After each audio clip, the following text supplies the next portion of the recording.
Salam kasih dalam anugerah Tuhan kita Yesus Kristus. Bapak, Ibu, Opa, Oma, adik-adik dan saudara sekalian dimanapun saat ini berada, saya senang sekali bisa bersama-sama akan merenungkan membaca firman Tuhan dalam program Sapaan Gembala GKID 5 hari ini Selasa 4 Oktober 2022. Selamat memasuki bulan baru, secara khusus bulan keluarga di GKID 5. Maka bulan ini saya membawakan seri tentang keluarga yang hidup dengan damai sejahtera dalam program Sapaan Gembala, dan nanti ada satu kali Jumat doa keluarga. Saya akan membawakan tema-tema terkait dalam kehidupan rumah tangga keluarga. Mari sebelumnya kita akan berdoa. Terima kasih Tuhan, kami bersyukur untuk bulan keluarga, bulan Oktober ini yang telah menjadi kesempatan yang baik bagi kami untuk merenungkan, merefleksikan keberadaan kami dalam kehidupan rumah tangga keluarga kami. Kami rindu dalam permenungan firman Tuhan, Tuhan terus boleh menyapa setiap kami. Bersabdalah Tuhan, kami menerimanya, dalam nama Yesus kami berdoa. Amin. Di Sapaan Gembala hari ini saya akan membawakan tema kerumitan hidup dalam keluarga. Saudara, kehidupan dalam keluarga tentu sangat complicated ya. Sebuah realita kehidupan yang tidak bisa kita pungkiri, tidak bisa kita sangkali bahwa dalam kehidupan rumah tangga keluarga merupakan realita yang syarat dengan pergumulan. Apalagi di dalam keluarga itu terdiri bukan hanya orang tua ataupun suami istri, pasangan, tetapi juga ada anak, bahkan mungkin ada orang tuanya yang dipanggil nenek oleh anak-anaknya gitu. Dan belum tentu hanya sebatas itu, kadang-kadang juga ada saudara atau sepupu yang ada dalam keluarga itu. Tentu sangat complicated. Nah, itu sebuah realita yang harus kita bukan hanya terima, tetapi juga terus-menerus kita mau belajar sesuai dengan apa yang Tuhan mau. Paulus juga menyadari, Bapak Saudara, bahwa meskipun dia tidak berkeluarga, dia merasakan atau tahu tentang rumitnya kehidupan rumah tangga dan keluarga. Maka kalau kita melihat beberapa bagian surat Paulus, itu kita melihat Paulus memberikan nasihat-nasihat praktis tentang bagaimana hidup dalam berumah tangga. Memang sangat rumit ya. Tapi dari sini kita melihat Paulus memiliki concern ya, memiliki sebuah keseriusan untuk memberikan nasihat-nasihat bagaimana keluarga itu harus hidup sesuai dengan firman Tuhan. Kolose pasal 3 ayat 17 sampai dengan ayat 25 saya akan ajak untuk kita renungkan bersama pada Sapaan Gembala hari ini. Demikian firman Tuhan. Dan segala sesuatu yang kamu lakukan dengan perkataan atau perbuatan, lakukanlah semuanya itu dalam nama Tuhan Yesus sambil mengucap syukur oleh Dia kepada Allah Bapa kita. Hai istri-istri, tunduklah kepada suamimu sebagaimana seharusnya di dalam Tuhan. Hai suami-suami, kasihilah istrimu dan janganlah berlaku kasar terhadap dia. Hai anak-anak, taatilah orang tuamu dalam segala hal, karena itulah yang indah di dalam Tuhan. Hei bapak-bapak, janganlah sakiti hati anakmu supaya jangan tawar hatinya. Hei hamba-hamba, taatilah tuanmu yang di dunia ini dalam segala hal, jangan hanya di hadapan mereka saja untuk menyenangkan mereka, melainkan dengan tulus hati karena takut akan Tuhan. Apapun juga yang kamu perbuat, perbuatlah dengan segenap hatimu seperti untuk Tuhan dan bukan untuk manusia. Kamu tahu bahwa dari Tuhanlah kamu akan menerima bahagian yang ditentukan bagimu sebagai upah. Kristus adalah Tuhan dan kamu hambanya.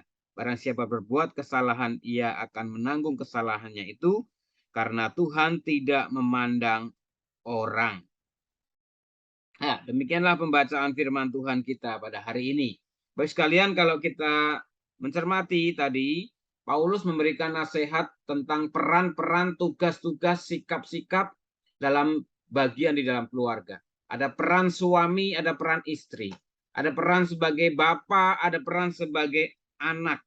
Ada peran sebagai tuan, ada peran sebagai hamba-hamba.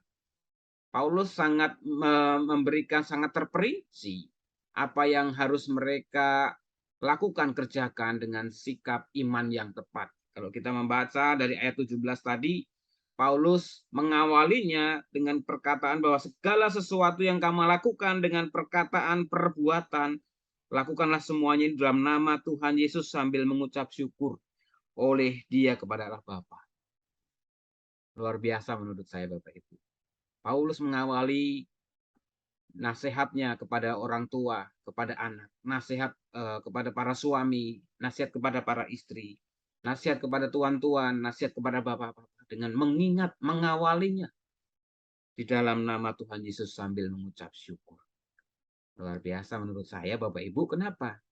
Karena Paulus mendasarkan bahwa kehidupan rumah tangga itu dengan pengucapan syukur yang daripada Tuhan sendiri.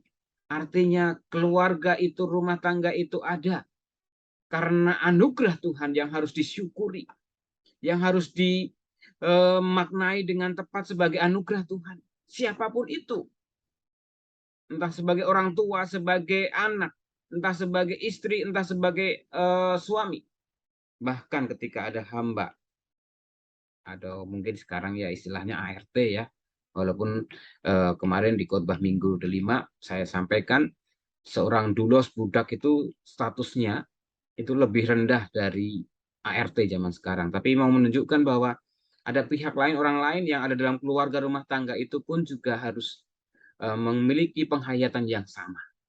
Bahwa kita semua ada dalam keluarga itu adalah anugerah Tuhan yang harus disyukuri. Lalu Paulus memberikan nasihat-nasihat praktis bagaimana seorang istri harus tunduk kepada suaminya di dalam Tuhan.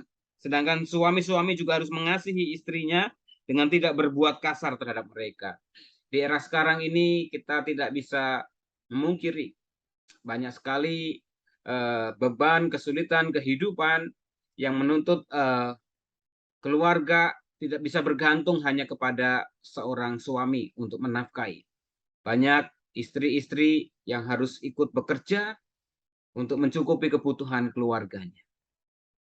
Namun sayangnya tidak sedikit justru terjadi banyak istri-istri atau ibu yang kadang malah memiliki prestasi karir yang cemerlang sehingga banyak yang terjadi peran istri tidak lagi tunduk kepada suami karena merasa lebih mampu, lebih bisa, lebih berhasil, lebih bisa mencukupi dan seterusnya. Nah, dalam konteks seperti itu, ayat ini menjadi relevan Bapak Ibu Saudara bahwa sebagai seorang istri mereka harus tetap tunduk kepada suaminya sebagaimana seharusnya di dalam Tuhan. Dalam iman Kristiani, biar bagaimanapun seorang suami, entah dia tidak bekerja, entah penghasilannya lebih kecil dari seorang istri, dia tetap dianggap sebagai seorang imam yang harus dihargai, yang harus didukung peran tugasnya sebagai seorang suami, yang adalah imam, yang harus menjadi panutan, yang harus menjadi tuntunan di dalam keluarga. Memang tidak semua suami atau seorang bapak memiliki kesempurnaan sebagai seorang suami, tetapi tugas istri justru harus mendukungnya, harus mengingatkannya, harus menolongnya supaya peran yang menjadi tugas seorang suami, seorang bapak itu menjadi peran yang sangat sentral. Yang kedua, saudara, kita melihat bagaimana suami-suami juga harus mengasihi istrinya dan tidak boleh berlaku kasar. Berlaku kasar harus kita maknai bukan hanya dengan kekerasan secara fisik, dipukuli. Berapa hari ini viral seorang istri yang menggugat cerai suaminya karena berlaku kasar dipukuli KDRT. Saudara, bagi sebagian orang hal itu menjadi alasan utama untuk menuntut melakukan perceraian. Dan ini tidak sedikit juga di dalam keluarga-keluarga Kristen. Tapi saudara, perlakuan kasar sebenarnya banyak juga terjadi bukan hanya secara fisik dipukulin dengan kekerasan fisik, tetapi kata-kata yang sarkas, kata-kata yang merendahkan pun sebenarnya adalah sebuah kekerasan. Oleh sebab itu maka kita harus menghayati, menyadari sungguh-sungguh, hati-hati. Jangan berlaku kasar terhadap istri menjadi sebuah nasihat penting yang harus dipahami para suami. Karena di sanalah kita diingatkan bahwa kita harus mengasihi istri kita seperti Yesus mengasihi jemaatnya. Paulus menekankan itu. So, Bapak Saudara, jangan merasa mentang-mentang sebagai imam, sebagai kepala keluarga berhak untuk melakukan kekerasan, baik kekerasan secara verbal maupun kekerasan secara fisik. Lalu ada juga Paulus mengingatkan untuk para anak-anak mentaati orang tuanya dalam segala hal karena itulah yang indah di dalam Tuhan. Saya mengalami dan tahu betul hal itu tidak mudah. Banyak anak-anak yang bisa mengalami kepahitan, kesulitan, mengungkapkan emosinya karena tidak setuju dengan tindakan orang tuanya. Terutama bapak-bapaknya yang mungkin dalam tanda kutip keras ya, keras baik secara fisik maupun kata-kata. Karena memang anak-anak seringkali juga melakukan hal-hal yang dalam tanda kutip menjengkelkan, mengesalkan, yang bisa membuat marah, sehingga memang itu yang menjadikan keunikan ataupun kerumitan dalam rumah tangga itu terjadi. Nah, menarik di sini dikatakan bahwa anak-anak yang taat kepada orang tua itu sesuatu yang indah dalam Tuhan. Mari untuk para anak-anak, meskipun kadang-kadang susah, sulit, protes sama orang tua karena orang tua mungkin arogan, kuno misalnya, tapi ketika kita berusaha taat orang tua kita sebagai wakil Tuhan, itu sesuatu yang indah dalam Tuhan. Paulus juga mengingatkan agar bapak-bapak juga tidak menyakiti hati anaknya supaya jangan tawar hatinya. Nah, anak yang sering disakiti membuat mereka bisa kehilangan semangat, kehilangan arah hidup. Mereka merasa tidak dihargai, mereka merasa tidak disayangi. Itu yang membuat mereka bisa tawar hati. So, ketika hal itu terjadi, buru-burulah untuk direkonsiliasi, diselesaikan, diperdamaikan. Karena bukan sesuatu yang susah kalau kita menyadari bahwa kita bisa salah keliru. Tetapi ketika kita mau mengakui dan mau memperbaiki, bukan tidak mungkin akan menjadi kesempatan untuk bertumbuh bersama. Baik orang tua, baik anak, semuanya akan berproses. Dan tentang hamba, saya tidak perlu mengulas secara panjang, saudara, tetapi ini menjadi hal yang harus kita ingat. Terakhir tadi dikatakan, kamu tahu semua lakukanlah itu. Barang siapa berbuat kesalahan, ia menanggung kesalahannya, karena Tuhan tidak memandang orang. Menarik, saudara, Paulus begitu keras ya menurut saya memberikan nasihat ini kepada setiap pribadi dengan peran di dalam rumah tangga itu. Paulus sudah menasihatkan bagaimana mereka harus hidup, para orang tua, para suami, para istri, anak-anak, bahkan hamba. Kalau mereka tidak melakukan itu dengan baik, maka mereka akan memperoleh bagiannya. Artinya ada konsekuensi yang akan mereka hadapi, atau ada konsekuensi yang mereka akan rasakan. Bagi saudara, bagi saya ini sesuatu yang sangat keras ya. Paulus menasihati tentang keluarga ini. Karena faktanya memang banyak sekali sebenarnya nasihat-nasihat firman Tuhan yang tersedia, yang disuarakan seperti bulan keluarga saat ini. Kembali kita diingatkan bagaimana kita harus saling mengasihi dalam keluarga, bisa menerima satu sama lain, bisa saling menopang, menguatkan dalam menjalani kehidupannya dan peran-perannya. Tapi seringkali itu berlalu begitu saja, tidak membawa dampak, tidak membawa perubahan. Maka bukan tidak mungkin ketika kita mengeraskan hati, tidak mau diubahkan oleh firman Tuhan, maka ada konsekuensi-konsekuensi yang harus kita tanggung, yang harus kita alami, yang harus kita rasakan. Oleh sebab itu, biarlah firman Tuhan hari ini boleh benar-benar menjadi pengingat bagi kita. Kerumitan dalam rumah tangga itu memang ada, tetapi firman Tuhan selalu tersedia buat kita. Dan biarlah firman Tuhan itu menjadi pengingat, menjadi panutan, menjadi tuntunan bagi kita, untuk kita terus hidup sesuai dengan kehendak Tuhan kita. Kiranya Tuhan terus menolong dan memberkati. Amin. Kita masuk dalam saat teduh.